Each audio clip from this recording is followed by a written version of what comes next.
Hello दोस्तों, स्वागत है आपका हमारे अपने इस यूट्यूब चैनल पर। मैं हूं शुभम। दोस्तों, आज हम इस वीडियो में बात करने वाले हैं कि 16 संस्कार कौन से हैं और वो क्यों मनाए जाते हैं। दोस्तों, ना चाहते हुए भी हमारी तरफ से वो संस्कार होते ही होते हैं। दोस्तों, ऐसे क्या संस्कार है कि 16 ही संस्कार क्यों पड़े हैं, इसके पीछे क्या रीज़न है, क्या कारण है, ये हम इस वीडियो में देखने वाले हैं। तो दोस्तों, वीडियो को एंड तक ज़रूर देखिए। चलिए आज की इस न्यू वीडियो को शुरू करें।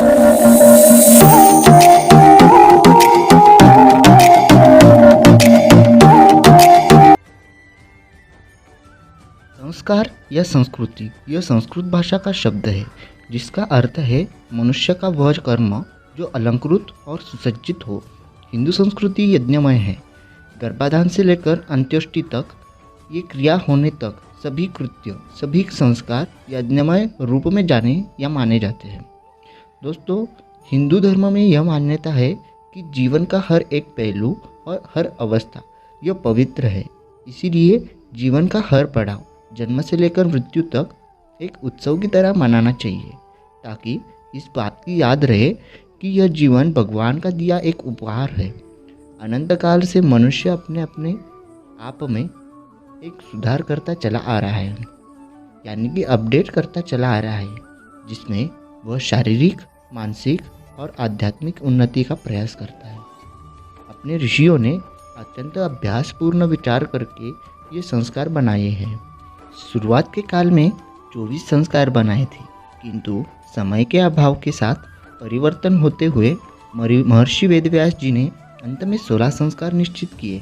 हिंदू धर्म के ये संस्कार मात्र कर्मकांड न होकर वैज्ञानिक एवं तथ्यपूरक है, यानी कि इसके पीछे साइंटिफिक रीज़न भी है। समय की धारा में देश काल परिस्थिति के कारण कुछ का लोप होता चला जा रहा है और कुछ प्रतीक मात्र हो रहे हैं। संस्कार का मुख्य उद्देश्य यह है, सांस्कृतिक संस्कारों में अलग अलग प्रकार के कार्यक्रम, धार्मिक कृत्य, रिवाज, इसकी वजह से व्यक्तिमत्व का विकास होने में मदद मिलती है। पाराशर स्मृति में ऐसा लिखा है, जैसे किसी चित्र में अलग अलग रंग भरने से वह सुंदर बन जाता है, वैसे ही अलग अलग संस्कारों से चरित्र में उभार आ जाता है। और आध्यात्मिक दृष्टिकोण से ऋषियों ने संस्कार बनाने के पीछे का उद्देश्य यह बताया है कि संस्कार मानव जीवन को पवित्रता प्रदान करता है। इस स्थूल शरीर की जो भी अशुद्धता है, वे इन संस्कारों के माध्यम से शुद्ध कर इस शरीर को आत्मा के निवास के लिए एक योग्य स्थान बनाते हैं। तो अब हम देखते हैं आखिर 16 संस्कार कैसे हैं।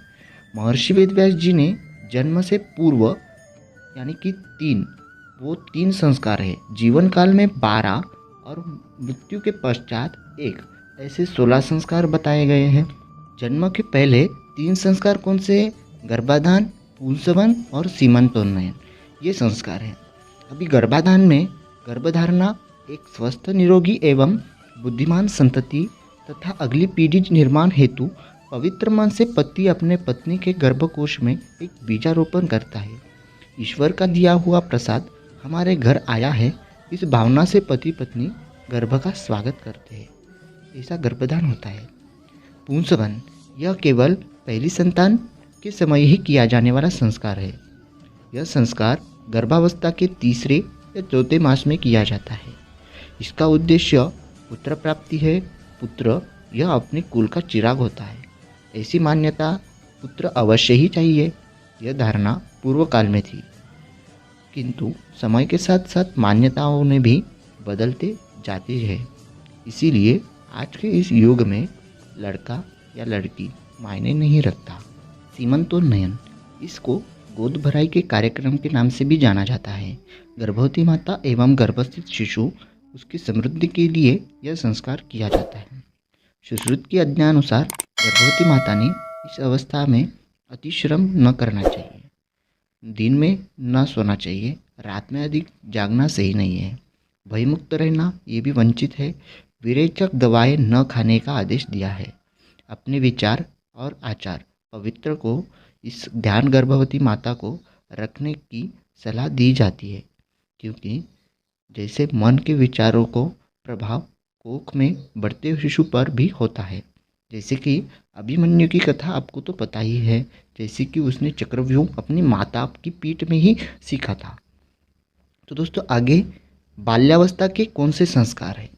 जातकर्म, नामकरण, निष्क्रमण, अन्नप्राशन, चूड़ाकर्म, कर्णवेद, शैक्षणिक संस्कार है आगे वैद्यारंभ, उपनयन, समावर्तन, आगे पारिवारिक संस्कार विवाह, वानप्रस्थाश्रम, संन्यास और मृत्यु के पश्चात होने वाला संस्कार अंत्येष्टि। जातकर्म, जातकर्म संस्कार बच्चे के जन्म के तुरंत बाद किया जाता है। यह संस्कार बालक को इस विश्व में स्वागत के रूप में किया जाता है। नाभिक छेदन के पश्चात पिता अपने बालक की जीभ पर एक पतली सी सीने की छड़ से ओम लिखते हैं। यह क्रिया बालक के जन्म के समय जो गर्भोदक द्रव्य यानी कि एमोटिक एसिड जो पेट में चला जाता है वह हानिकारक रहने से बचाया जाता है। आगे नामकरण, जन्म के समय नक्षत्र की स्थिति देखकर यह नामकरण संस्कार किया जाता है।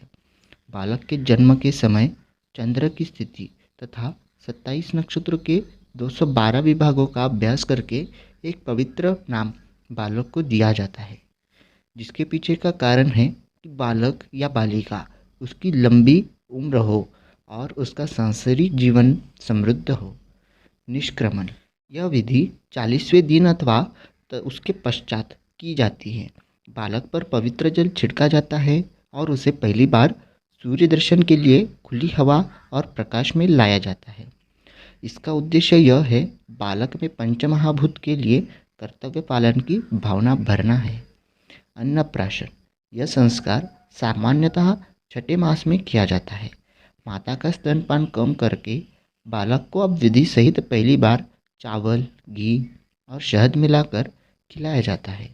इस संस्कार में यही संदेश दिया जाता है कि जैसा खाए अन्न वैसा बने मन। अन्न शरीर के लिए पोषक पवित्र होना चाहिए। चूड़ा कर्म, यह संस्कार लड़कों में ही होता है। चूड़ा का अर्थ बालों का गुच्छ। पहली बार बालक उसके पूरे बाल निकालकर सिर के आखिरी भाग में शिखा रखी जाती है। शिखा क्यों रखनी चाहिए इसके पीछे भी मैंने एक वीडियो बना है, वीडियो के डिस्क्रिप्शन में मैं लिंक दे दूंगा, आप जाकर देख सकते हैं। सिर के ऊपरी भाग में एक महत्वपूर्ण शिरा यानी कि आर्टरी होती है और एक संधि क्रिटिकल जंक्चर होती है। यह भाग सिर का अत्यंत संवेदनशील होता है। इस भाग को अधिपति कहा जाता है। इसे यदि चोट के लगे तो मृत्यु का भय रहता है, अतः चोटी इसकी रक्षा करती है।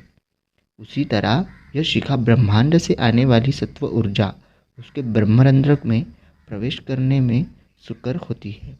यह एक एंटीना का काम करती है। कर्णवेद, बालक के कानों को ईयर लोब यानी कि छेद किया जाता है। यह एक एक्यूपंक्चर की क्रिया है।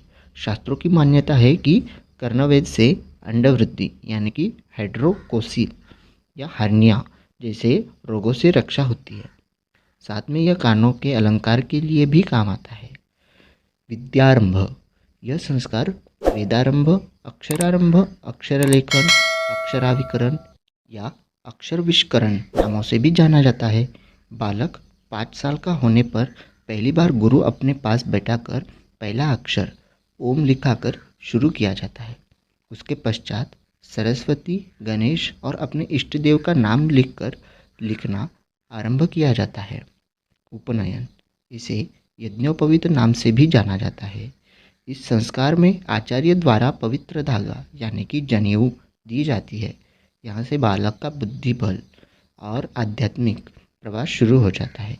जनेऊ के 3 धागे ये जीवन में पितृऋण, मनुष्य ऋण तथा देव ऋण के कर्तव्य दर्शाते हैं। समावर्तन, गुरुकुल से शिक्षा पूर्ण करके विदाई को समावर्तन कहा जाता है। यह ब्रह्मचर्य आश्रम का अंतिम पड़ाव है। आगे विवाह, हिंदू धर्म में विवाह को एक संस्कार माना गया है, जहाँ की पाश्चिमात्य देशों में यह एक करारनामा यानी कि अग्रीमेंट है। जीवन का दूसरे महत्वपूर्ण पड़ाव में प्रवेश है, जिसे हम गृहस्थाश्रम कहा जाता है। पति पत्नी जीवन भर एक दूसरे से विश्वास के साथ पूरा जीवन भर उसके साथ निभाने का वचन एक दूसरे के प्रति निष्ठा रखने का, हर सुख दुख उसके साथ निभाने का वचन अग्नि परिवार को साक्षी मानकर एक दूसरे को करते हैं। वानप्रस्थाश्रम यह लगभग उम्र के 50 साल में होता है। जब बच्चे बड़े हो जाते हैं और पारिवारिक जिम्मेदारियां संभालने लगते हैं, मनुष्य तीसरे आश्रम में यानी वानप्रस्थाश्रम उसको अपनाता है। इसका उद्देश्य अब सांसारिक कर्तव्यों से मुक्ति कर भगवान की ओर ध्यान लगाया जाए। यदि कोई मांगे हो तो उसकी राय मशवरा दे, अन्यथा अलिप्त रहे। संन्यास जीवन का चौथा आश्रम संसार से पूरी तरह अलिप्त होकर केवल भगवत स्मरण में समय बिताए। उसके पश्चात अंत्येष्टि यानी कि मृत्यु के पश्चात किया जाने वाला संस्कार, जिसे हम अंतिम संस्कार या अग्नि संस्कार कहते हैं। मृत्यु के पश्चात हिंदुओं में अधिकतर अग्नि संस्कार ही होता है। यह पंचमहाभूत का शरीर बना हुआ फिर से पंचमहाभूत में विलीन हो जाना, उसी का अंतिम संस्कार कहा जाता है। दोस्तों, आज के इस वीडियो में आपको क्या अच्छा लगा, आप हमें कमेंट्स करके ज़रूर बता सकते हो। ऐसे ही इंटरेस्टिंग वीडियो के लिए आप हमारे चैनल को लाइक करिए, शेयर कीजिए और कमेंट्स में अपना परिचय दीजिए। और दोस्तों, हमारे चैनल को अगर आप अभी तक आपने सब्सक्राइब नहीं किया है तो सब्सक्राइब करें और उस बेल आइकन को भी प्रेस करें, ताकि हमारे आने वाली सभी इंटरेस्टिंग वीडियो आप तक जल्दी से जल्दी पहुंच सके। तो दोस्तों, मिलते हैं आगे ऐसे ही इंटरेस्टिंग वीडियो में। तब तक के लिए थैंक यू।